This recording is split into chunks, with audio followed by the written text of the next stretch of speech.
maigi na higit natin pagsikapan na maging mabuti sa harapan ng Panginoon.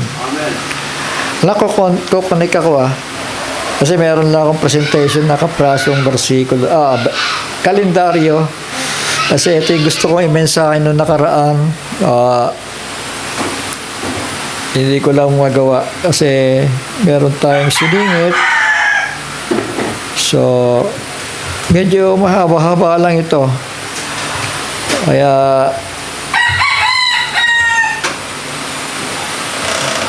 pasok ba?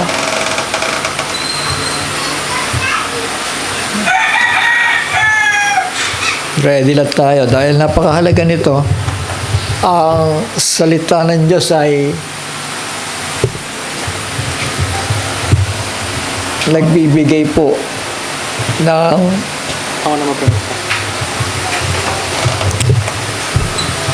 katatagan, pananampalataya. Kaya napakahalaga na maging matibay po tayo, mga anak, ano? Yung mga naririnig nyo dito, dahil hindi biro-biro ito. Sabi ko nga sa inyo, simula ng binata ako, ito yung patagal ko ng pinangawakan at dahil may katiyakan na hindi masasayang ang panahon ko. Hindi masasayang ang buhay ko dahil ito talaga yung hinanap ko. Wala nang ayan. Ito talaga ang hinanap ko mula nang magbasa ako ng Biblia. Di ba? Di ba tama lang na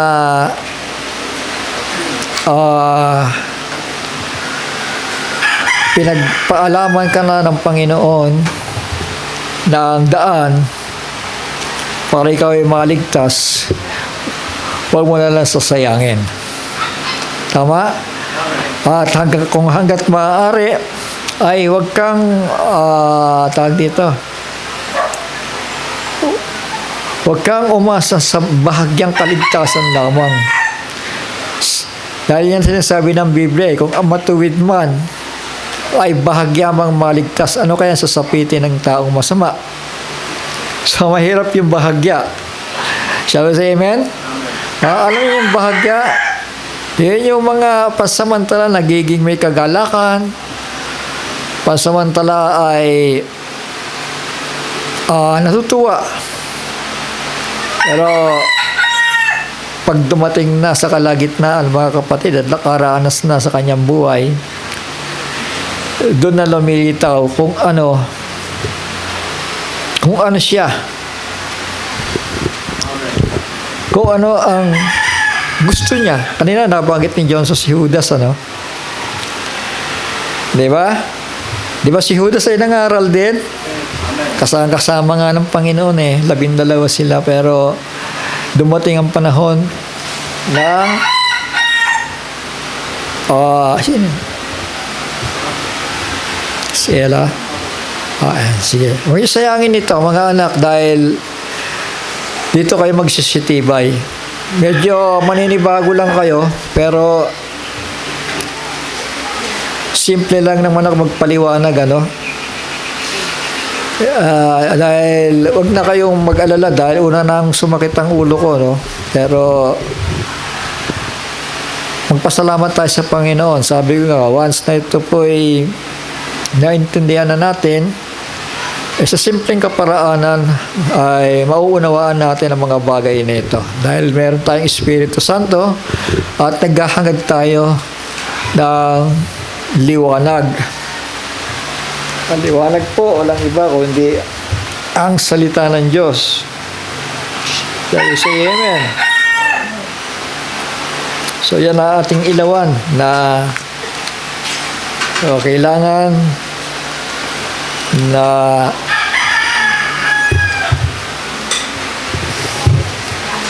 panghawakan po natin, ipaglalaban hanggang sa maitatak sa ating kaisipan. Makilala natin ang lubusan kung ano ba At sino ba yung ating Panginoon na pinaglilingkuran? Hindi sa ganong kababaw na kung sino siya, no? Talagang matagal na natin itong tinatalakay about the Godhead. Ang ibig ko lang sabihin, kung ano pa yung lalim na pagkakilala natin sa Kanya. Naintindihan niyo ibig ko sabihin? So, una dyan ay yung makapangyarihan Diyos na may lalang ng langit at ng lupa.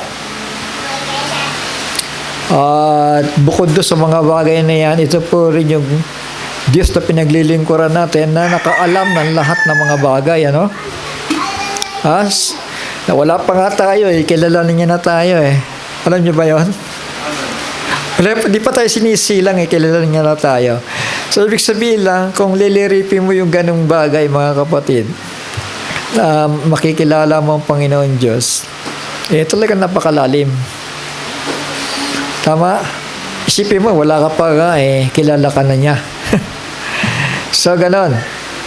At yan ang makapangyarihan Diyos na pinaglilingkuran po natin, mga anak, mga kapatid. Hindi po siya Diyos na basta-basta na nilikha ng kamay ng tao o ano pa mga bagay, kundi siya yung Diyos na noon, ngayon at magpakailanman, at wala siyang pasimula at walang katapusan, at nalalaman ang lahat ng mga bagay. Sangayon po ba kayo? Kasi kung hindi niya nalalaman ang mga bagay-bagay, paano siyang tatawaging makapangyarihan sa lahat? Tama? Amen? So yun ang pinaglilingkod nating Panginoon na makapangyarihan sa lahat. So gusto kong i-share sa inyo, mga kanak, mga kapatid, itong katalinuhan, karunungan ng Panginoon Diyos na nakaalam o nalalaman ng mga bagay-bagay. Dahil hindi lang siya tumatanaw sa isang sitwasyon, kundi ang tinitingnan niya ay yung mga bagay. Yung sabihin natin, magpapatunay na siya ay Diyos na nakaalam ng mga bagay-bagay. So, dito pa lamang sa kautusan ang ibigay po ito, mga anak, mga kapatid. Hindi lamang kautusan patungkol sa pag-uugali ng mga tao, no? Kundi yung kautusan patungkol sa mga ritual. So yun, alam natin yung mga kautusan patungkol sa moral, ano? About faith, yung law of the spirit or law of faith. Yun, doon po ang tinatawag po nating moral law, yung pag-uugali po ng tao, no? Relating to principles of right and wrong in behavior. Expressing or teaching conception of right behavior, conforming to the standard of right behavior. So yun po yung tinatawag na moral law na itinuro ng Panginoon, kagaya ng binabanggit sa Exodus chapter 20. Pero bukod doon ay meron pang mga kautusan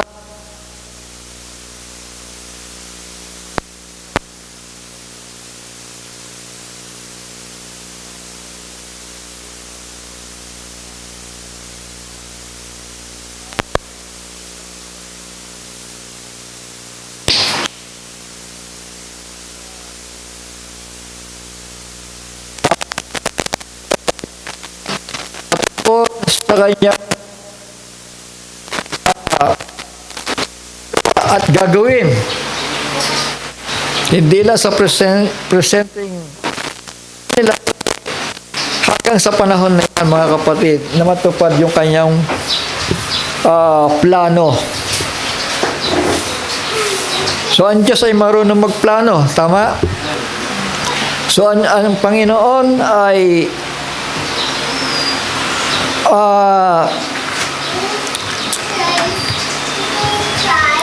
hindi po siya manlilikha na basta naglikha lang ganyan, bahala na kayo. Hindi po gano'n. Kundi alam po niya ang bawat detalye ng mga bagay-bagay. Sabi nga, pati daw yung buhok natin ay bilang na niya, no? Amen. Amen? So, isipin na lamang natin yung mga anak. So, ito po, yung two major types of laws. Yung moral law, law of faith or law of the spirit, at yung isa yung ritual law na ibinigay sa kanila para isagawa nila. So kautusan po yun na obligado po silang gagawin at gaganapin, sapagkat kapag sila'y lumubag, alam nyo nung araw pag sinabing under the law, kailangan obligado kang tumupad sa kautusan na yon. Dahil ang kapalit nung kapag hindi ka tumupad ay may hatol na kamatayan. So, ganun kahigpit sa kautusan. Lalo sa amen. Na ang kautusan ay hindi dapat binabaliwala, na bagaman sinasabi ni Pablo na ito'y anino lamang ng mga bagay na darating. Naintindihan natin? Madalas kong binabanggit ito, mga anak. I hope na hindi ko na kailangan detalyihin pa, no? Pero sa kapakanan ng mga kasama natin, mga baguhan, alam nyo, kailangan bumokus tayo Dahil napakahalaga ng magpapahayag ang Panginoon Diyos sa ating mga puso. Titibay tayo, tatatag tayo, at hindi tayo mapapariwara. Hindi tayo kayang dayain ng kaaway. Tuloy po, kapatid. Tuloy po kayo. Madalas mapapansin ninyo kapag ako ay nagtuturo, more on doctrines. More on doctrinal. Kasi ito yung panahon natin Tama? Amen. Ito yung panahon na kailangan lumalim tayo. Dahil hindi ko problema ang iyong kaligtasan. Dahil mga ligtas na kayo, mga anak, mga kapatid. Hindi na ako magbabalik-balik sa John 3:16.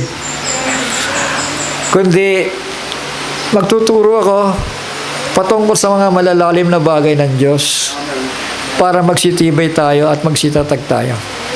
So, yun ang layunin.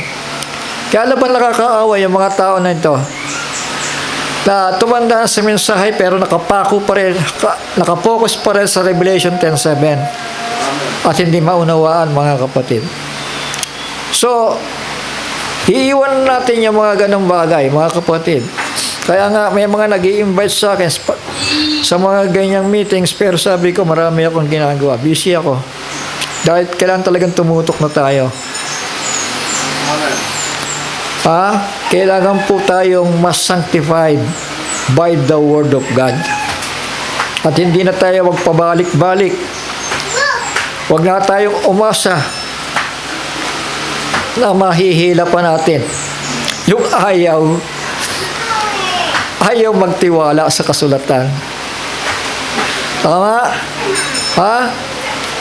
So, ang tutukan na lamang natin, mas mainam, ay yung mga baguhan at yung mga nagtitiwala na ang banal na aklat ay salita ng Diyos. Kaya ako nasasabi ito kasi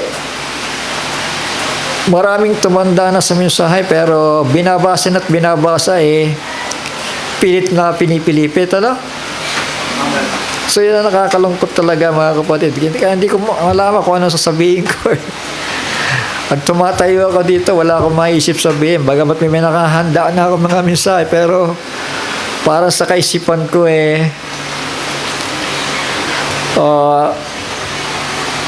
mahirap magbalanse, mga kapatid.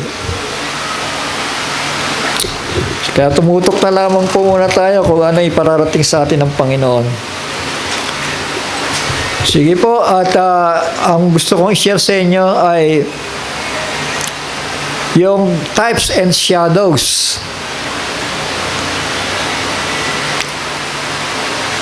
Pinamagat lang ko po itong the law having a shadow of good things to come.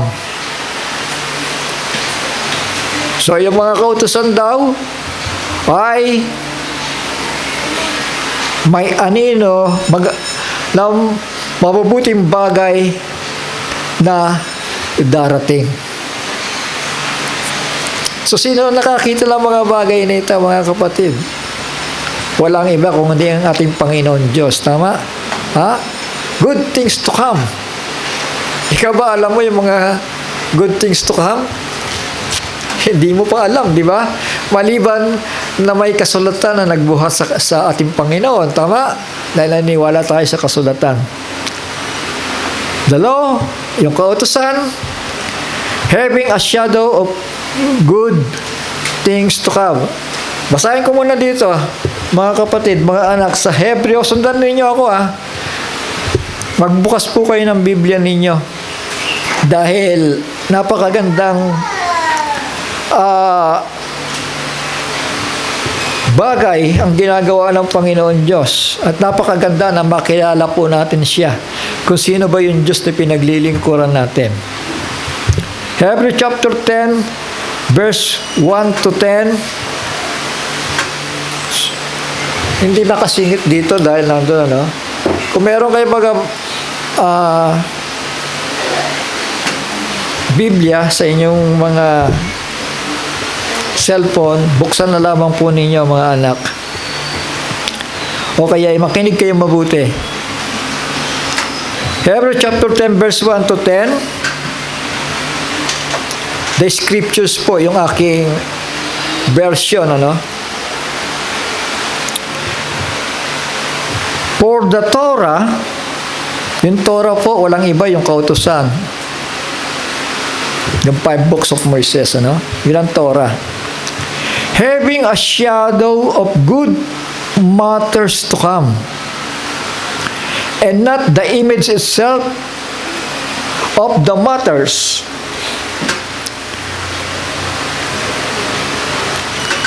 Was never able to make perfect those who draw near with the same slaughter of offerings which they offer continually year by year. So yung Torah po, mga kapatid, ay nagpapakita ng mabubuting bagay na sa darating at hindi daw siya ang totoong imahen. So ibig sabihin, yun, kaya nga tinawag po ito shadow of things to come. Ibig sabihin, hindi pa talaga yan yung kalooban o yung plano ng lumikha. Kundi nagpapakita lamang siya ng mga anino ng mga bagay na darating sa harapan. Amen? Hindi ba maganda? Kaya lang ang problema, ang bayang ito, walang iba ang Israel, dahil sa kanilang pagmamatigas, na bagaman for more than 1,400 years na isineselebra nila ang mga ritual feast, mga kapatid, na nagbabadya ng mga bagay na darating sa harapan para hindi sila maligaw, mga kapatid, kundi alamin ang kalooban ng Panginoon Diyos na kung ano ba ang kadahilanan na mga bagay na ito ay iniutos sa atin at ginaganap natin taon-taon. Pero mga kapatid, dumating ang panahon sa haba ng panahon na ang mga kapistahan ito ay kanilang ginaganap, dumating ang panahon na sila pa yung nabulagan sa mga mabubuting bagay na darating. Intindihan natin? At yan, tinutukoy natin yung pagparito ng Panginoon. Pero ang Diyos ay may habag para sa kanila, para ibalik sa kanila kung ano yung nakarating sa atin. At yan ang biyaya ng Panginoon. Shall we say amen? So, kaya tignan nyo ngayon, pansinin nyo sa Israel ngayon, mga kapatid, meron ako nabasang balita na ipinagbabawal na ang pangangaral ng Jesus. Totoo ba yan? Nabasa nyo? Sa Israel, pinagbabawal na nila. At may tawag dito, may hatol na kulong na 1 taon. Yan, testify ka about Jesus. So ibig sabihin niya, yung pagkabulag, tama? Pagkabulag nila, na hindi nila alam na yung Messiah na yan, na kanilang pinapako sa cross, yun ang kanilang tagapagligtas. Tama? Kaya nakarating po sa atin yan. For more than 1,400 years, mga kapatid, hanggang sa sumapit yung 1,500 years, lumagpas sa kanilang paningin. Ibalit po rin ang Panginoon dahil nakarating po sa atin, mga hintil, yung biyaya na yan. For the Torah having a shadow of good matters to come, and not the image itself of the matters, was never able to make perfect those who draw near with the same slaughter offerings which they offer continually year by year.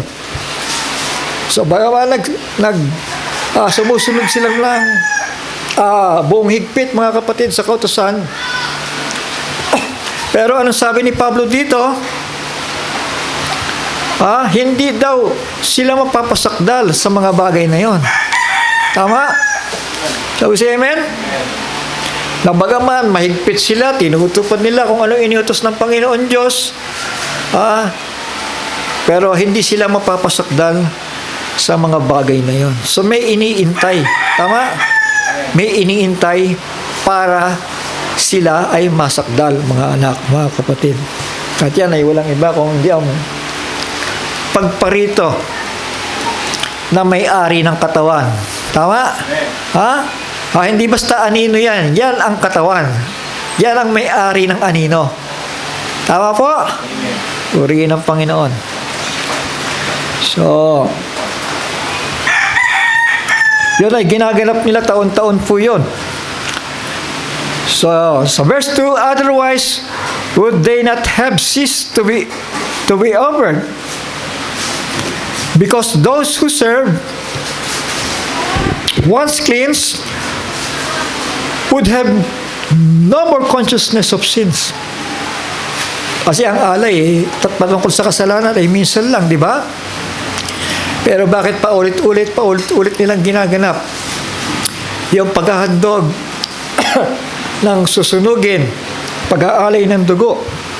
Ibig sabihin na talagang yun ay pawang mga anino lamang.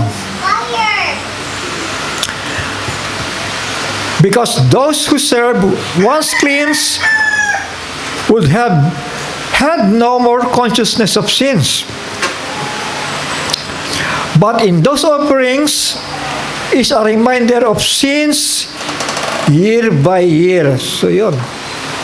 So ang nangyayari, sige sila sunod sa mahigpit na kautusan, pero dahil hindi nga sapat yon para mapatawad sila, malinis sa kasalanan, mga kapatid, taon-taon ginaganap po nila yung mga ritual na yon.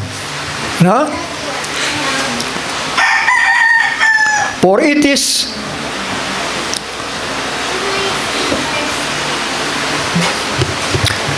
impossible for God, for blood or bulls and goats to take away sins. Therefore, coming into the world, he says, so ito, nag-quote si Pablo, slaughtering and meal offering you did not desire, but a body you have prepared for me. So, ang Diyos daw ay hindi nagnanasa ng anong bagay. Yung mga kinakatay, yung hinahandog, yung meal offering, mga kapatid, kundi naghanda siya. But a body you have prepared for me. Quotation po ito patungkol sa pagparito ng Mesaya, mga kapatid. In burnt offerings and offerings for sin, you did not delight. Then I said, so si Kristo yan, see, I come in the roll of the book, it has been written concerning me, to do your desire, Elohim. So, yun ang purpose niya, di ba? Para tuparin, para ganapin ang nasa nino ng makapangyarihan sa lahat. Yung Diyos na kanyang pinaglilingkuran. Tama? Amen? So, sa kautosan pala, mga kapatid, napakalinaw na ng Godhead eh. Shall we say amen? Amen. I come in the roll of the book, it has been written concerning me, to do your desire, O Elohim. Tapos sabi dito, saying above, ibig sabihin, inulit niya yung nasa taas, slaughter and meal offering and burnt offerings and offerings for sin you did not desire nor delighted in, which are offered according to the Torah. Yung 5 books of Moses, ulitin ko ha, yun po ang Torah. Then he said, unquote, then quote, see, I come to do your desire, O Elohim. Inulit eh. Shall we say amen? He takes away the first to establish the second. By that desire, we have been set apart through the offering of the body of Yahushua Messiah once for all. So yung nasa na yon ng ating Panginoon.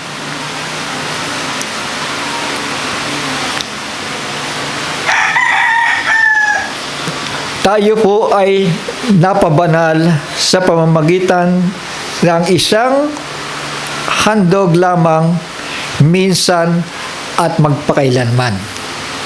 Amen? So anong alay yun? Anong handog yun? Yung katawan ng ating Panginoong Jesucristo. Without the shedding of the blood, there is no remission of sin. Tama? So, anong pinapakita ng mga bagay na yan na isinasagawa nila bilang ritual, bilang kautusan ng mga kapistahan, mga kapatid? Ay yung pala'y nagpapakita lamang ng mabubuting bagay at yun ay ang pagparito ng anak ng tao para maging alay at mag-alis ng kasalanan ng sanlibutan. Ibig sabihin, nasa kanyang kaganapan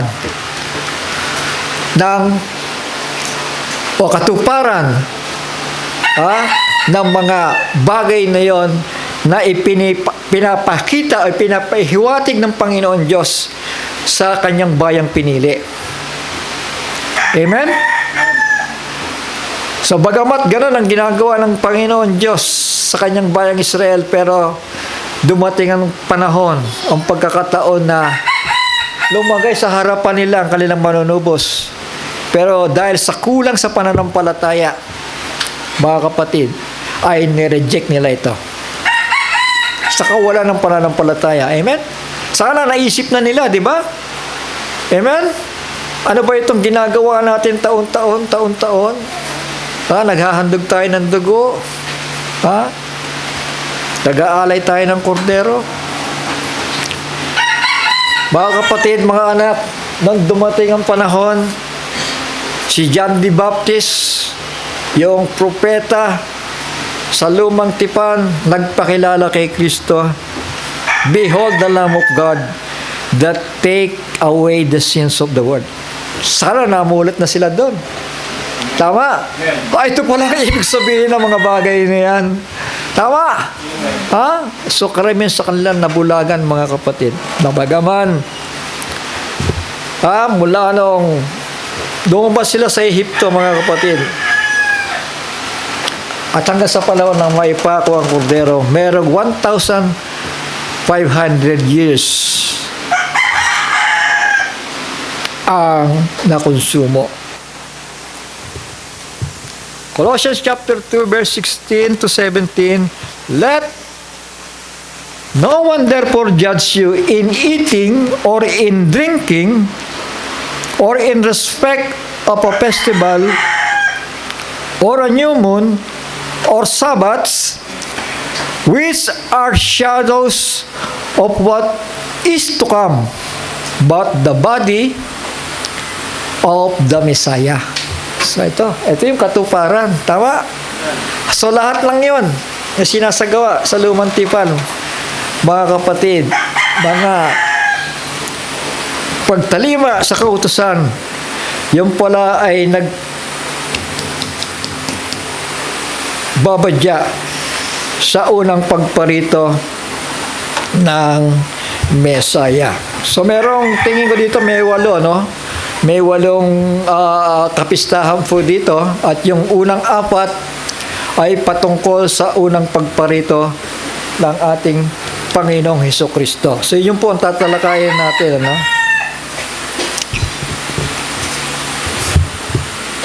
At dumako po tayo sa ating teksto, mga anak. Leviticus chapter 23. Yan. Sundan po ninyo ako. And or short form for Yahweh, ano? Kasi namihasa tayo Yahweh, di ba? Yung name of God ay Yahweh. Pero siyempre babase tayo sa kung ano yung realidad, dahil ang pagpupuri sa Kanya ay hallelujah. Tama? So yon, Hallel means praise ye. So, yun ang pangalan. His name is Yah. Sabi po ng mga awit. Kung di ako nagkamali, awit ba yun? O Proverbs? His name is Yah. Kaya nabuo po yung salitang papuri na hallelujah. And Yah, verse 1, and Yah spoke to Moshe.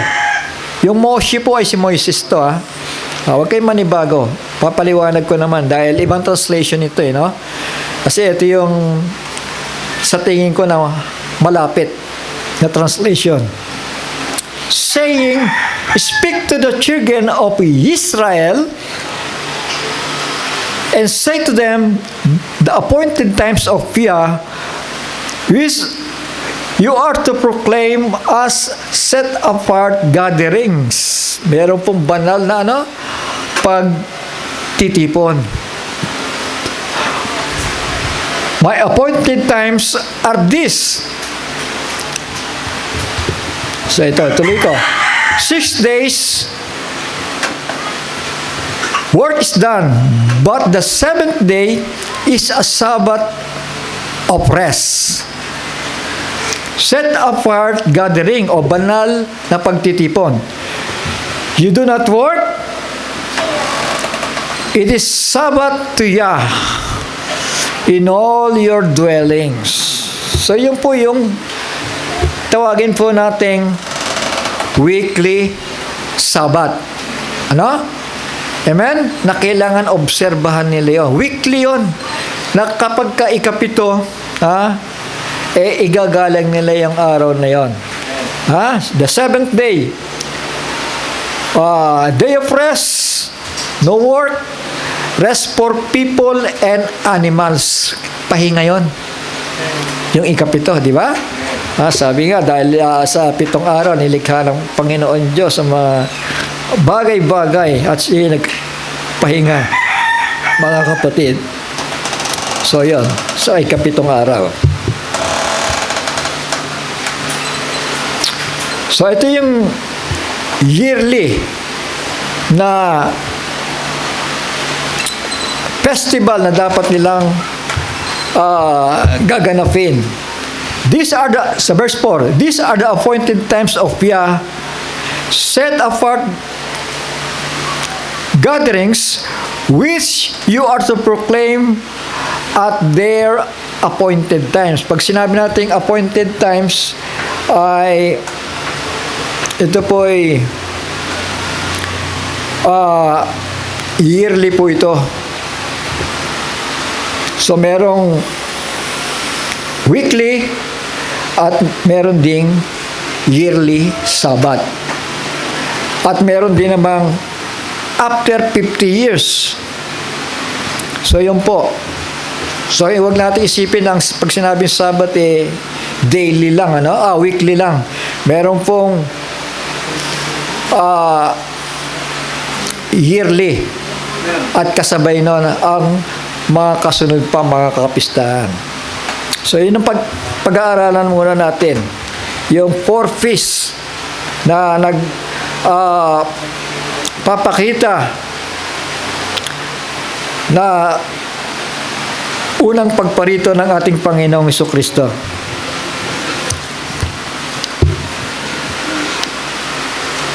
So, it is a law regarding festival of the Lord. Ito, commemorating yearly. Verse 5, in the first month, on the 14th day of the month, alam nyo, dito binago ng Panginoon ito, no? Kasi itong kautusan na ito ay nung sila'y nasa Ehipto pa, no? In the first month, on the 14th day of the month, between the evenings, is the Passover to Yah. So, inulit lang ito. Punta muna tayo sa Exodus chapter 12, verse 1 to 14. And Yah spoke to Moshe and to Aaron in the land of Misraim. Yung Misraim po ay Egypt. Saying, this month is beginning of months for you. So may binago ang Panginoon, Ibig sabihin, simula ngayon, ito ang magiging unang buwan sa inyo. May binabago siya. Amen? Dati ang first month ay Tisri, pero binago niya ngayon ay yung Abib or Nisan. Mga kapatid, ang magiging first month nila. This month is the beginning of first months for you. It is the first month of the year to you. Speak to all the congregation of Israel, saying, on the 10th day of this month, each one of them is to take for himself a lamb according to the house of his father, a lamb for a household, and if the household is too small for a lamb, let him and his neighbor next to his house take it according to the number of the beings, according to each man's need. You make your count for the lamb. Kasi ang shin, mga kapatid, yung plano ng Panginoon na patakasin sila, Nasa Egypt pa sila dito. At nag-utos ang Panginoon na kumuha kayo ng kordero at yung dugo ay ipahid ninyo sa inyong mga pintuan. At pagkatapos, yung kasunod noon, mga kapatid, yung tinapay nakakainin nila ng mabilisan habang sila'y tumatakas. Dahil pinahintulot ng Panginoon na pagmamatigasin muna ang puso ng Paraon para mahayag ang kanyang kapangyarihan. Pinagmatigas niya, ay pumayag ni Paraon, mga kapatid. Pero dahil doon sa huling salot na dinala ng Panginoon, na ang bawat panganay ay mamamatay doon sa Ehipto. Pero yung mga tahanan na may bahid po ng dugo, mga kapatid, yon ang lalakpasan ng anghel para salutin. Amen? So, ang ginawa nila, pinahid po doon yung pinagkatayan, then inihanda nila yung kakainin nila, at kasunod nun yung tinapay na walang libaduro na kakainin nila patakas sa Ehipto. So, ito po yung utos. Kwento ko lang muna. So, kakain sila base sa dami para mapagkasya yung kanilang pagkain. Let the lamb be a perfect one. So, ito yung handog. A year-old male. Take it from the sheep or from the goats, and you shall keep it until the 14th day of the same month. So, ayan ang kanda. Ay, wala. Saan ang kalendaryo ko? Pakita mo yung kalendaryo, anak. Ako muna, para makita niyo yung kalendaryo.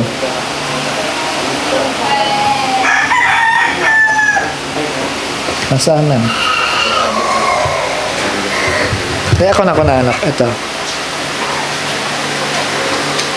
Ayan. Importante kasi ito eh. TV box. Para ma-imagine nyo, no? Ayan. Let the lamb be a perfect one, a year-old male. Take it from the sheep or from the goats, and you shall keep it until the 14th day of the same month. So, simula no, ika-10 hanggang ika-14, iingatan po nila yon dahil sa isang layunin para ito po'y katayin, at sa pamamagitan ng dugo ng kordero na yon ay sila'y tatakas. Amen? So, yan, nagtitipo po yan sa kordero ng Diyos na nag-aalis ng kasalanan. So, natakasan po natin ang kasalanan. And you shall keep it until the 14th day of the same month. So, the same month. Then, all the assembly of the congregation of Israel shall kill it between the evenings. So, yan. So, tingnan niyo yung 14th, ano? Yung 14th. Inihanda siya sa ika-10 at hanggang sa ika-14 ay doon po siya kinatay, mga kapatid. At ipinahid po sa kanilang mga poste, at hanggang sa nag-intay sila ng kanilang pagtakas habang kumakain ng tinapay na walang libadura. So, yun po. So, nasusundan ba natin? Huwag kayong maiinip, ano? Dahil ngayon ko lang nabuksan itong mensahe na ito, pero napakaganda, ano? Dahil ito nga ay pagbabadya ng Panginoon na siya yung Diyos na nakaalam ng mga bagay. Siya yun noon, ngayon at magpakailanman. At may mga ginagawa siya buhat pa ng una, at may mga ginagawa siya ngayon at sa mga bagay na darating. Amen? Na kailangan makita natin, makilala natin siya, mga kapatid, yung Diyos na ating pinaglilingkuran.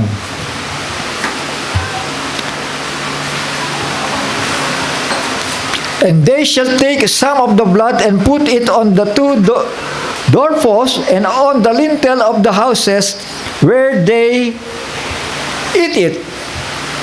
Verse 8, and they shall eat the flesh on that night, roasted in fire, with unleavened bread and with bitter herbs. They shall eat it. Do not eat it raw, nor boiled at all with water. So, bawal po yung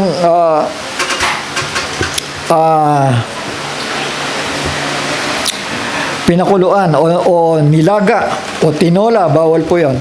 But roasted in fire, its head with its leg and its inward parts. So walang sayang. And do not leave of it until morning. And what remains of it until morning, you are to burn with fire. Verse 11, and this is how you eat it. Your loins girded, your sandals on your feet, and your staff in your hand. Ibig sabihin, handa sila. Tama? Kailangan nakahanda sila. And you shall eat it in haste. Kakainin niyo yan ng ano? Ng paspasan. It is the Passover of Yah. So, yung pala ang Passover, mga kapatid. Ha? Na nagbabadya ng Passover lamb. Tuloy ko lang. And I shall pass through the land of Mizraim on that night, and shall smite all the firstborn in the land of Mizraim, both man and beast, and all the mighty ones of Mizraim I shall execute judgment. And I am Yah, and the blood shall be assigned for you on the houses where you are. And when I see the blood, I shall pass over you. And let the plague not come on you to destroy you when I smite the land of Mizraim. And this shall become to you a remembrance, and you shall observe it as a festival to Yah throughout your generations. Observe it as a festival and everlasting law. So, inuutos sa kanila ito na hindi lang sa panahon na yan ng kanilang pagtakas sa Ehipto, kundi yun ay gaganapin nila, ha? Shall observe it as a festival. Ha? Ibig sabihin, taunan pinagagawa po sa kanila yon para maalala nila yung paglabas nila sa Ehipto. Tama? Ha? At para maalala rin nila, mga kapatid, na may dugo na ng isang kordero na nag-ingat sa kanila sa bawat kabahayan. Nagtitipo po yan sa Panginoong Jesucristo. Observe it as a festival and everlasting law. So mga kapatid, slaying and eating a lamb together with bitter herbs and bread made without yeast. Walang pampaalsa yun, ha? Puro. Ha? In every household, ang purpose nun, remember Israel, deliverance from Egypt, ha? Foreshadowing Christ, our Passover. 1 Corinthians chapter 5 verse 7, parts out therefore the old leaven, that ye may be a new lamb, as ye are unleavened. For even Christ, our Passover, is sacrificed for us. Amen? Ha? Ito pala yung katuparan. Ha? Even Christ, our Passover, is sacrificed for us. Siya pala yung Passover. Ha? Siya yung kaganapan, mga kapatid. Hebrews chapter 11 verse 28, by belief he performed the Passover, si Moises po yan, and the sprinkling of blood, lest he who destroyed the firstborn should touch them. Yung mga anghel, mga kapatid, ng papatay sa mga panganay ay hipuin sila. Kaya nga mga kapatid, when I see the blood, sabi nga ng ating awit, I will pass over you. So, ano saan nangyari mga kapatid? Yung kanilang pagtakas sa pagitan ng 14th at 15th, mga kapatid, doon po ang kanilang pagtakas. So, ito, verse 6.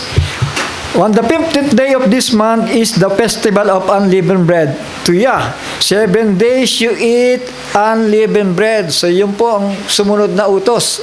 After the Passover, kakain sila ng tinapay na walang libadura for 7 days. So, ano ang pinapakita nito? Ano ang inaaninuhan nito mga anak? Ha? Na after the crucifixion of the Lamb of God, mga kapatid, ay mayroong 7 araw na pagkain ng tinapay na walang libadura.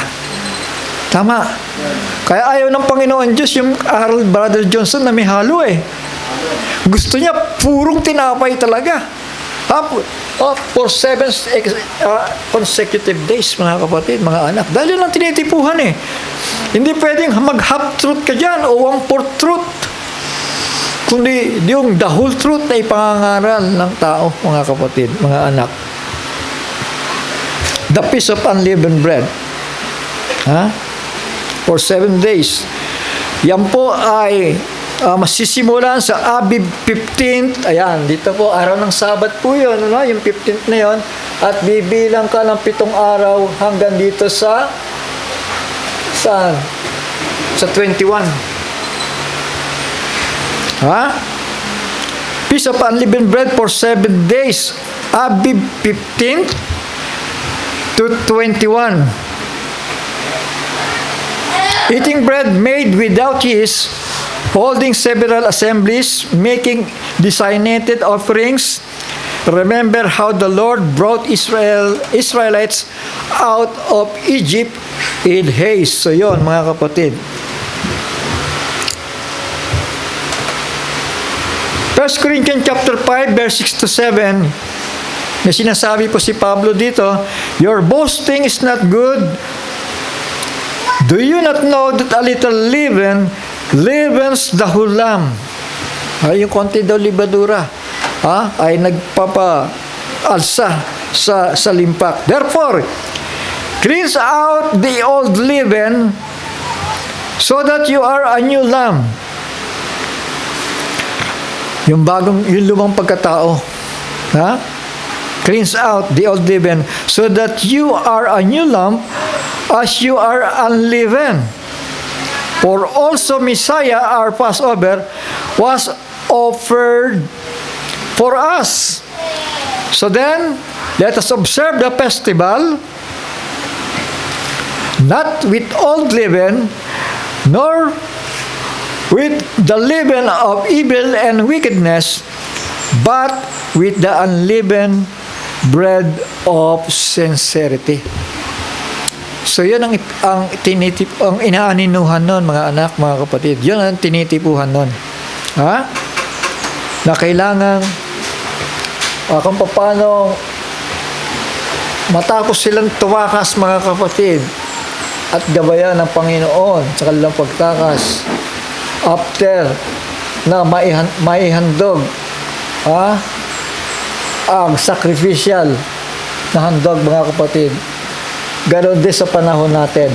Dahil yun po ang nagbabadya sa ating Panginoon at tagapagligtas. At pagkatapos ng kanyang crucifixion, ang kasunod doon ay ang feasting of for 7 days consecutive, mga kapatid, na tinapay na walang libadura. Amen. So then, let us observe the festival not with old leaven, nor with the leaven of evil and wickedness, but with the unleavened bread of sincerity and truth. Yon. Yun po ay nagpapakita, nagtitypifies sa 7 church ages after the crucifixion of the male lamb. So ito, on the first day, you have a set-apart gathering. So, ang tinutukoy niya dito ay yung unang araw nung 7. Tama? Yung unang araw ng 7. On the first day, you have a set-apart gathering. You do no servile work. Ayan. First day of 7 days of eating unleavened bread. Starting from Sabbath day, nung 15th. Ito, nung 15th yun, ha? Malinaw ba sa inyo? Ha? Yan ang first day. And the first day you have a set-apart gathering. You do no servile work or servile work. Verse 8. And you shall bring an offering made by fire to Yah for 7 days. So, yung handog na susunugin, mga kapatid, tuloy-tuloy yun. Ano? Tuloy-tuloy po yun. On the 7th day is a set-apart gathering. So, yung mahalaga sa kanya, yung unang araw at yung ikapitong araw.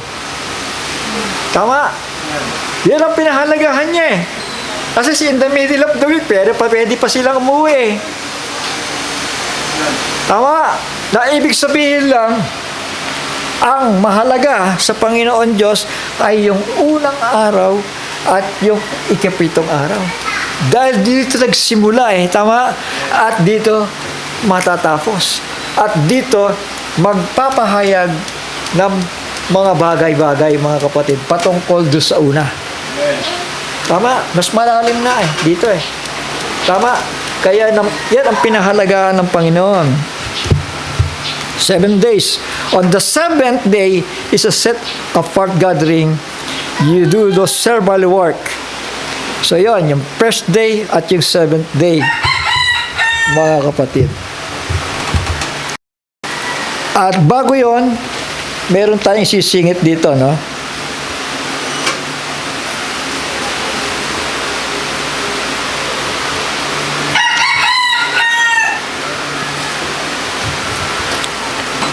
So mamaya na lang, ituloy lamang natin. So verse 9, and Yah spoke to Moshe, saying, speak to the children of Israel, and you shall say to them, when you come into the land, so ibig sabihin mga kapatid, nasa wilderness pa lamang sila, o papunta pa lamang, patakas pa lang. Speak to the children of Israel, and you shall say to them, when you come into the land, kapag nandoon na kayo sa lupa na pinangako sa inyo, which I give you, you shall reap its harvest. Natural, bago ka umani, magtatanim ka muna doon sa lupain na yon. Tama? Shall we say amen? Ha? Then you shall bring a share of the first fruits of your harvest to the prince. Halimbawa, sa inyong pagtakas, at narinig ninyo ang lupang pangako, pero hindi ganun kadali yan, mga kapatid eh. Kasi pag for 40 days, nag-wander pa sila eh, sa wilderness. Tama? Dahil dala pa nila yung libadura ng Ehipto. Yung mga maling pag-uugali, yung mga maling asal na kinamulatan nila sa Ehipto. Bakit nga pala sila nakarating ng Ehipto? Dahil po kay Joseph, mga anak, ano? Ha? Dahil si Joseph ang naging pag-asa nila, dahil nang dumating ang tagutom, ay sila'y nanirahan na doon sa Ehipto at doon sila dumami. Tama? At ang problema naman, naging alipin sila pagdating ng panahon, lalo't namatay si Joseph, at hindi na sila kinilala, lalo na't yung mga tao na hindi nakakilala kay Joseph. Tama? So, naging alipin sila sa Ehipto. Tama? Amen. Nahawa po sila sa kasalanan doon, mga kapatid. Kaya nga, napigati ang Panginoon at nais niyang palayain sila sa kanilang kalagayan. Tama? Ha? Kaya nung gabi na yon, Ano yung pinili ng Panginoon? Makikita po ninyo, yung 40th day na yan, papunta ng 50th day, ay nagliliwanag. Shall we say amen? So bakit nagliliwanag yung pinili ng Panginoon? Para maging Passover nila, mga kapatid. Unang araw ng kanilang kapistahan, dahil yan ay naglalarawan, mga kapatid, ng liwanag ng Gospel of Jesus Christ after 1,500 years na ibigay ang kautusan kay Moises. Shall we say amen? Amen. Amen. Ang Diyos po ay nagpapakita ng mga bagay sa unahan, sa darating. Speak to the children of Israel, and you shall say to them, when you come in the land which I give you, and shall reap its harvest, then you shall bring a sheaf of the first fruits of your harvest to the priest. Bawa, nagtanim sila, then hindi muna sila gagapas doon para kainin. Gagapas sila para para ihandog, ibigay sa mga pari at hihandog sa Panginoon Diyos. Amen.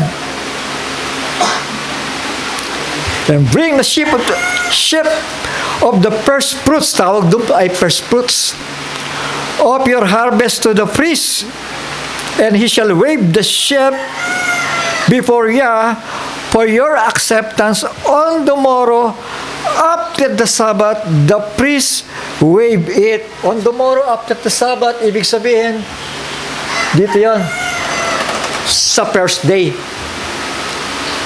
Tama. 16. Shall we say amen? Amen. Alam nyo, eto dyan namihasa ang mga Hudyo sa salitang Sabat, at yung mga Sabatista. Para makita nyo lang. Kasi, kung paano ang mga Hudyo nangingilin ng Sabat, ganoon din, ginaya ng mga Sabatista. Na kapag ka, hindi ka nangilin ng Sabado, Antikristo ka. O lumalabag ka sa kautusan. Pero hindi nila nakita yung mahalagang bagay sa harapan, mga kapatid. Dahil ang first fruits natin walang iba kung hindi ang ating Panginoong Jesucristo. Tama. At kailan siya nabuhay na maguli? Sa araw ba ng Sabat? O sa first day of the week? First day of the week. Siya'y nabuhay na maguli. Tama. Shall we say amen? Namastay siya ng Biyernes, then nailibing sa araw ng Sabat, then muling nabuhay on the first day of the week. At ano nangyari? Alam niyo, may kahalagahan yung first day of the week para sa atin Kasi unang-una, resurrection of the Lord Jesus Christ. At doon, mga kapatid,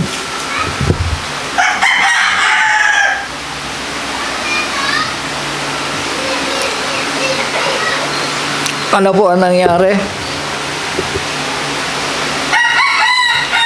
Sige, basahin natin, Medyo mahaba yata ito. Matthew 28, verse 1 up to 9. In the end of the Sabbath,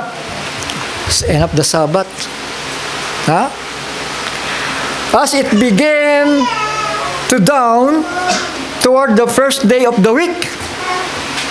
So, tandaan niyo first day of the week, came Mary Magdalene and the other Mary to see sepulchre. And behold, there was a great earthquake, for the angel of the Lord descended from heaven and came and rolled back the stone from the door and sat upon it. His countenance was like lightning, and his raiment white as snow. And for fear of him, that keepers did shake and became as dead. And the angel answered and said unto woman, Fear ye not, for I know that ye seek Jesus which was crucified. He is not here. Ibig sabihin, nabuhay siya maguli. Tama? Kailan yun? On the first day of the week. He's risen. As he said, come, see the place where the Lord lay, and go quickly and tell his disciples that he is risen from the dead. And behold, he goeth before you into Galilee. There shall ye see him. And lo, I have told you. And they departed quickly from the sepulchre with fear and great joy, and did run to bring his disciples word. And as they went to tell his disciples, behold, Jesus met them, saying, All hail! And they came and held him by feet and worship him. So say amen? Nabuhay siya maguli at lumapit sa kanya ang mga alagad at ano? Sinamba siya. Tama? So say amen? Sinamba siya bilang ano? Bilang anak ng Diyos. Tama? They worship Him. Yun ang pag-aralan natin, nakaraan lang, di ba? Ha? Pwede ka sumamba kay Kristo bilang anak ng Diyos. Tama? Ha? At pwede ka rin sumamba sa Kanya with the revelation that God was with Him. Tama? So, ganun. Ang pagsamba sa Diyos, ang pagsamba kay Kristo is true revelation. Tama? Praise the Lord. Sinamba po siya, mga anak, mga kapatid. So, siya po yung first fruit na unang ginapas, mga kapatid, mga anak, at pagkatapos, bawal pa kumain nun. Bawal kayong kumain muna. Handog niyo muna yung first fruits sa akin. Tama? Yung unang ani, huwag niyo muna kakainin yan. Sa Panginoon Diyos yan. Tama? Naglalarawan yan. Nag-aanino sa ating Panginoong Jesucristo. Sabi si amen? Ha? Tuloy pa natin. So, ito may tanong kasi dito, may mga pagtatalo dito, no? Sa death, burial, and resurrection ng ating Panginoong Jesucristo, no? Sabi dito sa Matthew 28, kanina yan, ano? Matthew 12:40. Chapter 12, verse 40. For as Jonah was 3 days and 3 nights in the whale's belly, so shall the Son of Man be 3 days and 3 nights in the heart of the earth. Kasi kung isipin natin, eksakto yan. Ha? Yung 3 days, ilang oras yan? Ha? 24, 72? Tama ba? Kasi kapag ka-eksaktong 3 araw, mga kapatid, uuuri na yung katawan ng ating Panginoong Jesucristo. Tama? Pero may propesya patungkol sa Kanya sa Psalms chapter 16 verse 10, For thou wilt not leave my soul in hell, neither wilt thou suffer thine Holy One to see corruption. Hindi siya nabulok. Tama? Saya yung awit ni David. For thou will not leave my soul in hell, neither will thou suffer thine Holy One to see corruption. So yung 3 days and 3 nights na yun, representation lang na may 3 araw yon. Tama? Dahil namatay siya, hapon na rin Tama? Alas 3 siya namatay. Alam niyo, sa Israel, tandaan ninyo, ang pagpapalit ng araw doon is from 6 o'clock evening to 6 o'clock sa kinabukasan. 6 evening. 6 to 6. Tama? So, Friday, sa atin, hapon siya, bandang alas 3, pero yun, sa mga Hudyo, dahil alas 3 siya, papunta na ng araw ng Sabat. Meaning, papasok ang Sabado, bawal maglibing, kinuha na siya ni Arimatea. Tama? Para ilibing, mga kapatid, sa araw ng Biyernes, at siya'y pumunta sa kalaliman, doon sa Hades, mga kapatid, sa Hell, at nagpatotoo doon sa mga patay doon. Tama? At anong sabi sa Epeso, chapter 4? Kinuha niyang bihag ang pagkabihag at nagbigay ng mga kaloob sa tao. Yun po ang resurrection ng Panginoon. Tama? At umakyat, lumuklok sa kanan. Sa kanan ng Ama. Hindi siya lumuklok sa luklukan ng Ama, kundi lumuklok siya sa kanan ng Ama. Tama po? Lumuklok siya sa kanan. I hope malinaw ito, mga anak, mga kapatid. So, hindi siya nakaranas ng kabulukan. So, verse 12, and on that day, when you wave the shepherd, you shall prepare a male lamb, a year old, a perfect one, as a burnt offering. So, yan ang gagawin nila kapag pinagdaraos nila yung kapistahan na yan. Tama? Ha? And its grain offering, 2/10 of an ephah of fine flour mixed with oil, and an offering made by fire to Yah, a sweet fragrance, and its drink offering 1/4 of an hin of wine. So may wine, kasama pa rin yung wine po doon, mga anak. Hindi nawawala yung spirit.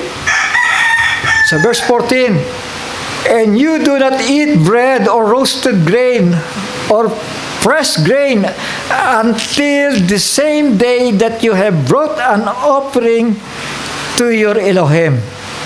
Huwag muna kayong kakain. Basta't yung unang ani nyo, sa akin yan. Kinuha ng Panginoon yun eh. Amen? Kapag binigay mo sa Panginoon yung unang ani mo, pagpapalain ka. Tama? Kaya nga maraming preacher gustong-gustong ipangaral to eh. Mga kapatid, maganda nga naman, kaya lang, kung puro yun na lang ang aral, kawawa. Tama? Kumbaga, napako na lang tayo sa biyayang pampisikal. Hindi po ganon. So, ito, tuloy ko. And from the morrow after the Sabbath, from the day that you brought the sheaf of the wave offering, after the Sabbath, ito yan. Wave offering, dito. Intindihan natin? Yung 16th. Maglilista kayo para sa susunod, i-review natin to. And from the morrow after the Sabbath is 15, Passover is 14, then first day of the week is 16. Tama ba? Abib 16. That is the first month. Yan ay pumapatak ng March and April sa kalendaryo natin. Shall we say amen? Amen. Yung Abib, yung buwan na to, month of Abib, pagitan yan, kalahati ng March at kalahati ng April.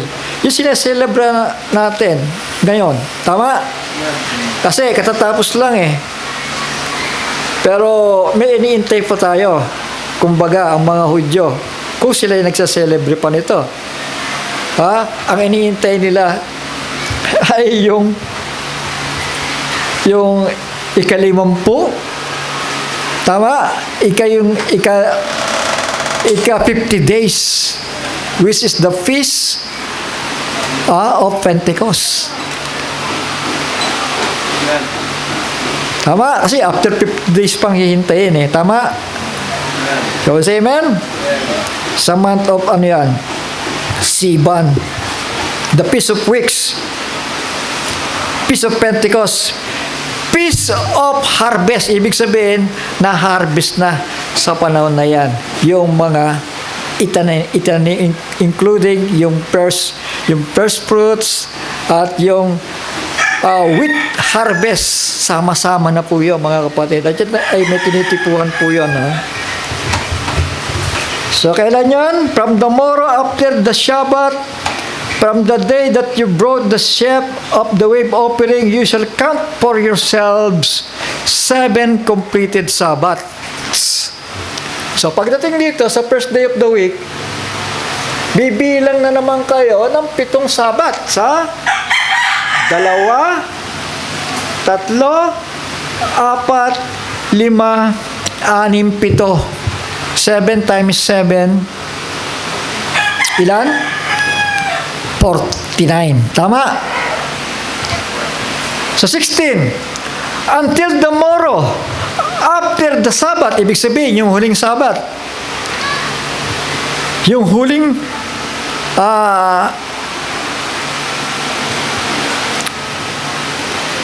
ikapito, mga kapatid, yung ikapitong Sabbath. You count 50 days. Until the morrow, after the 7th Sabbath, you count 50 days. So, meron, ilan? 50 araw. Tama? Ha? After the Sabbath yun, kasi 49 eh.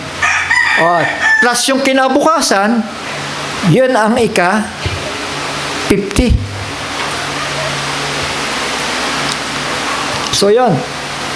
After 7th Sabbath, on the morrow, will be its 50th days celebrating the Feast of Pentecost. Alam niyo ba ang nangyari sa Pentecost? Mamaya basahin natin. Yan. Yan po ay sa 3rd month, Siban 6, pagitan ng May and June, a festival of joy, mandatory and voluntary offerings, including the first fruits of the wheat harvest. So from barley to wheat harvest, sama-sama na po doon.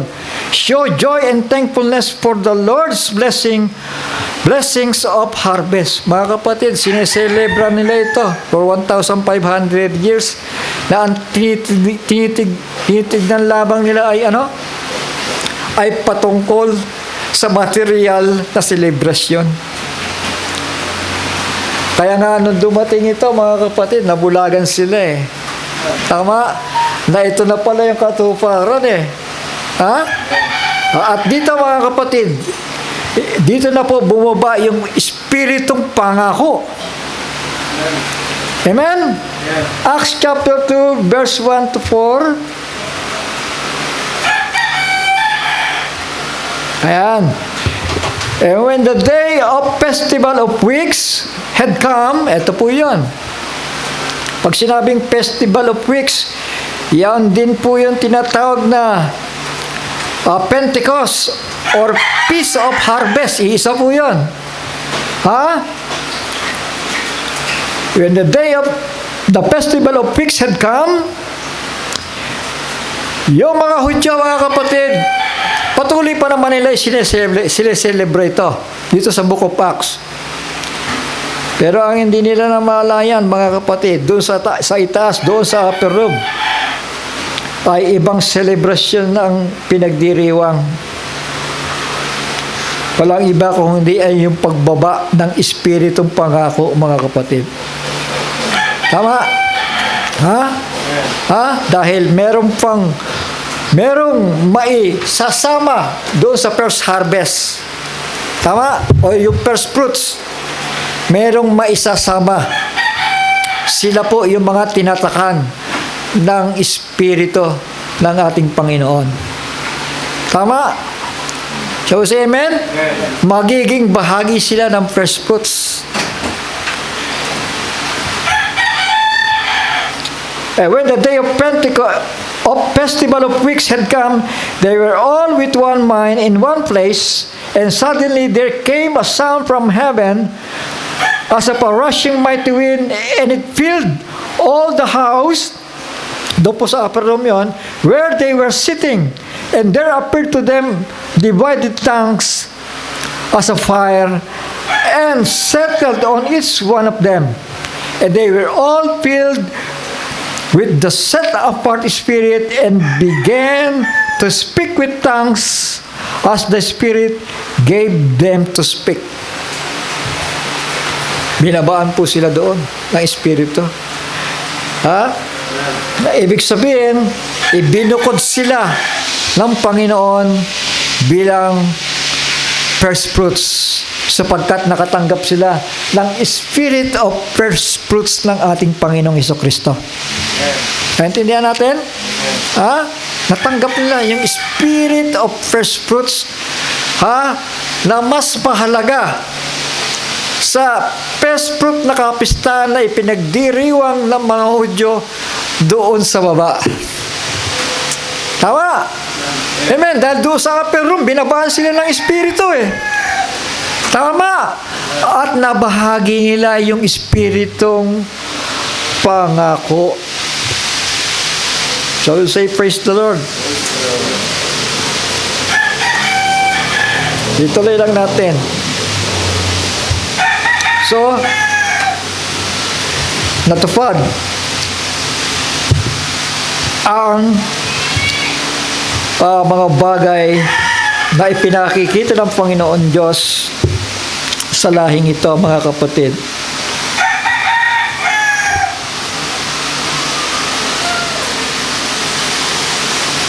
So, until tomorrow, sa 16, until tomorrow after the Sabbath, you count 50 days, then you shall bring a new grain offering to Yah. So, yun po. Sinama na yung wheat offering doon, ano? Yung wheat harvest. Sa 17, bring from your dwellings for a wave offering 2 loaves of bread of 2/10 of an ephah of fine flour. They are baked with leaven, first fruits to Yah. So dito sa 17, mapansin po natin, mga anak, ano? Bakit yung 2 wave offering, 2 loaves of bread, ini-offer nila yun eh sa Panginoon eh. Diba, ng mga Hudyo? Yung 2 waves, 2 loaves of bread.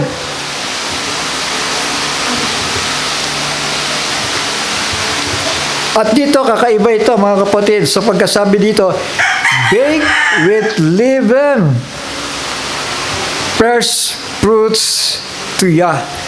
So, bakit hinaluan na ng leaven? Hindi naman lahat unleaven eh. Dahil pagdating dito, leaven na. Tama? So, ano yung pinapakita dito? Yung 2 loaves of bread, nagre-representa po ito ng Israel at ng mga Hintil. At yung, sabi dito, baked with leaven, mga kapatid, yung leaven ay nagre-representa ng kanilang mga kasalanan. Shall we say amen? Susunugin po iyon sa harapan ng Panginoon. Lulutuin po iyon, mga kapatid. Verse 18, and besides the bread, you shall bring 7 lambs, a year old, perfect ones, and 1 young bull, and 2 rams. They are burnt offering to Yah with their grain offering and their drink offerings, an offering made by fire for a sweet fragrance to you. Mga kapatid, bread typifies the pure Word of God. Yung sa 18 to ha. The 7 lamps foreshadowing the 7 messengers of the Lamb during the 7 church ages. Sabi siya, amen? Ha? Pag sinabi kasi yung tinapay, mga kapatid, na walang libadura sa Panginoon. At yung 7 lamps, foreshadowing the 7 messengers on the 7 church ages, messengers of the Lamb during the church ages. Ito po yun. One young bull foreshadowing Christ, 2 rams foreshadowing the 2 Old Testament prophets, Moses and Elijah. Mga kapatid, kung napansin ninyo, sa Matthew 17, hindi ba? Si Christ ay nasa gitna at sa kanyang tabi ay nando si Moses at si Elijah. Tama. Ito yung mga major ministries na nagdadala, mga kapatid, ng gospel. Kaya sila yung sinisimboluhan ng mga bagay na ito, mga kapatid. 2 rams foreshadowing the 2 Old Testament prophets, Moses and Elijah. And 1 young bull as an offering foreshadowing Christ. 7 lamps foreshadowing the 7 messengers of the 7 lamps during the church ages. At yung bread typifies the pure Word of God. So merong pag-aanino, tama? Merong pagtitipo, tama? Sapagkat merong gustong ipakita ang Diyos sa panahon na yan,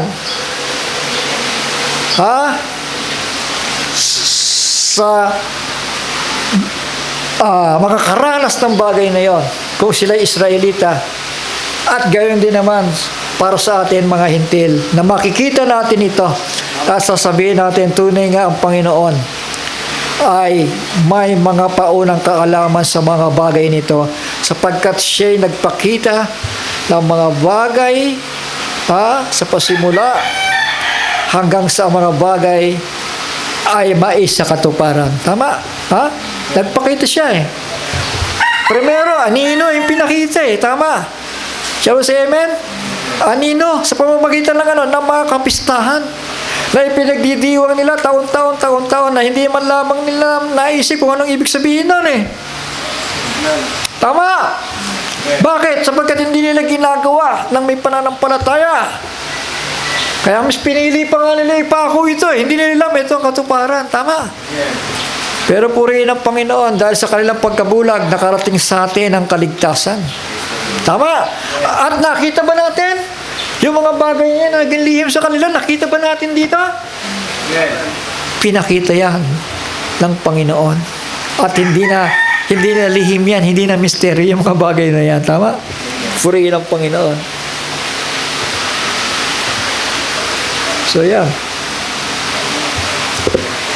Yung 2 loaves of bread mixed with leaven typifies the old leaven of Jews and the Gentiles. Yung verse 18 naman, yung katatapos lang, naipaliwanag ko na ito. So verse 19, and you shall offer 1 male goat as a sin offering. So nagtitipo po yan kay Kristo, tama? Walang ibang sin offering kundi si Kristo, tama po? And 2 male lambs a year old as a peace offering. 2 male lamb. Kapatid, yung dalawang paborito niyang propeta. Shall we say amen? Amen.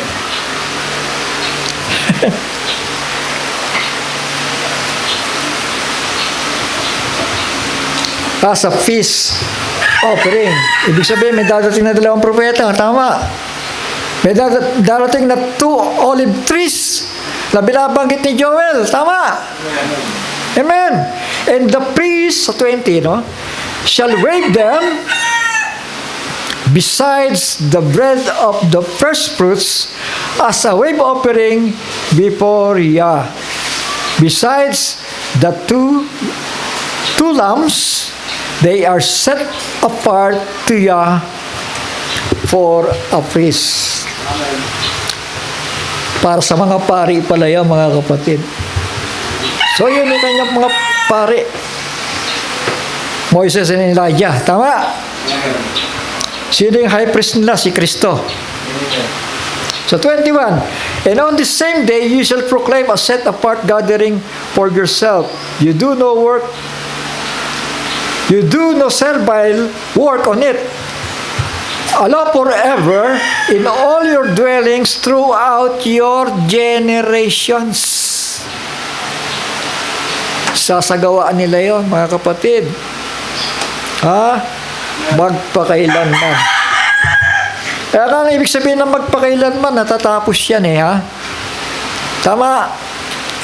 Hindi ibig sabihin, magpakailanman hindi natatapos. Matatapos din yung magpakailanman. Tama. Kasi natapos din yun Kasi anino lamang yan Tama. Na isinasagawa nila for 1,500 years. Pero dumating sa harapan nila, hindi nila na-recognize si Kristo na pala ang katuparan ng mga anino na yon, mga kapatid. So, verse 22, and when you reap the harvest of your land, do not completely reap the corners of the field. When you reap, so wag niyo sasagarin ang pag-aani. And do not gather any gleaning from your harvest. So, anong gagawin to sa mga tira-tira? Leave them for the poor and for the strangers. I am Yahweh, your Elohim. So, anong pinapakita doon, mga kapatid, mga anak? Na ibig sabihin, yung mga tira-tira na yan, ibigay ninyo doon sa mga hintil. Tama. Yung poor and strangers dito, yung mga hintil ito. Tama.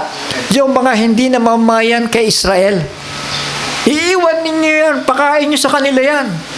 Yan ang utos ng Panginoon. Tama? Ha?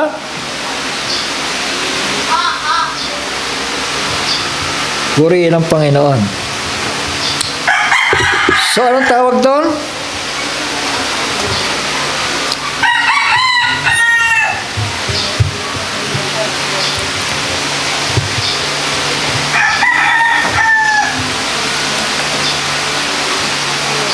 Yung huli ay nandun pa rin tayo sa harvest, Tama?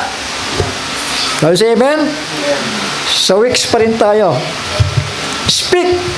So 24, speak to the children of Israel, saying, in the 7th month, on the first day of the month,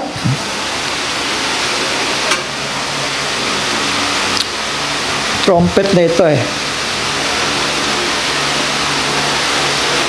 So, bilisan ko na lang, At sa susunod, i-refresh ko na lamang ito. Bilisan ko na lang.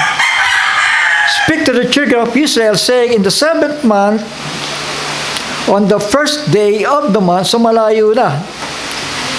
Dahil from Sivan, mga kapatid, yung Feast of Pentecost,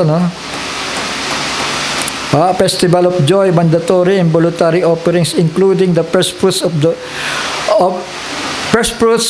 the wheat harvest. Show joy and thankfulness for the Lord's blessings of harvest. So, nagtapos po yung ani na yon, mga kapatid. At yan nga ay yung panahon ng Pentecostes. So, dito, yung 7th month ay month of Tisri. So, ito yung kanilang mga buwan Pakita ko lang sa inyo muna,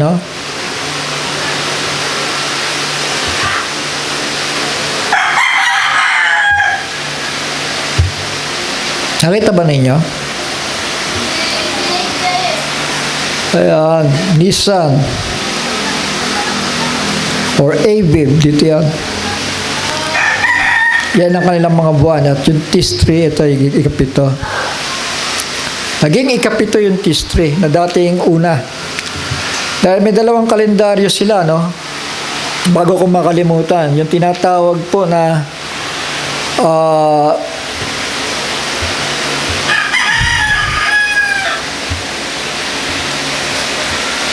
civil calendar, ano?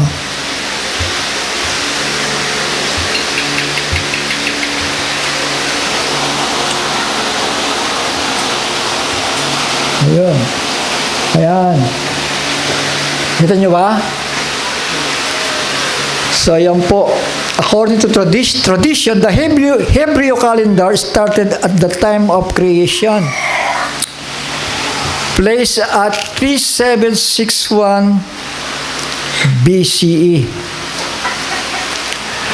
Ito yung current. The current, about 2023-24. Hebrew calendar year is 5,784. So, yun ang kanilang sukat. Base sa civil calendar yan. Pero ito yung inuutos ng Panginoon, ano? Nung sila ay nasa pagkaalipin, the Jewish New Year, according to the Bible,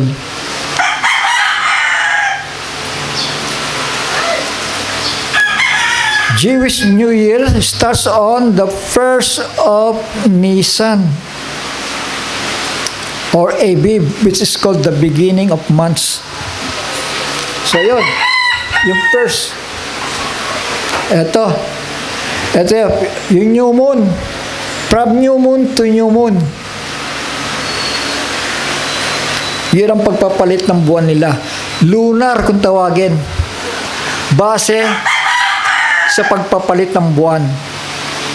Amen? From new moon to another new moon, ibig sabihin another month yun. Tama?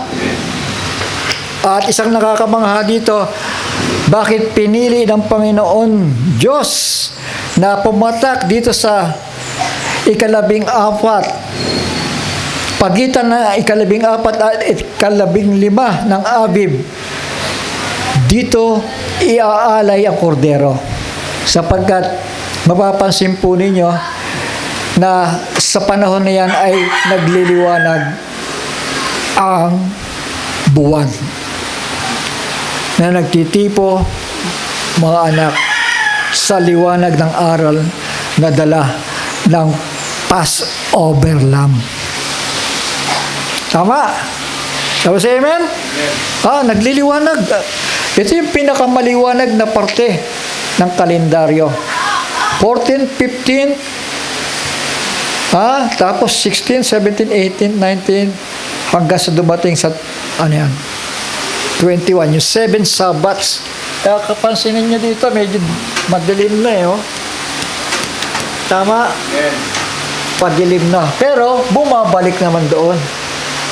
Tama po? Yeah. So, yan. Mahaba pa pala, mga kapatid. Sa susunod na lamang, Shall we say amen? Sa susunod na lamang. Dahil may 8 kapistahan ito, yung unang 4 ay pag-aanino sa unang pagparito ng ating Panginoon. Tama, ito yun. Pero yung another 4, dito po ang kaganapan.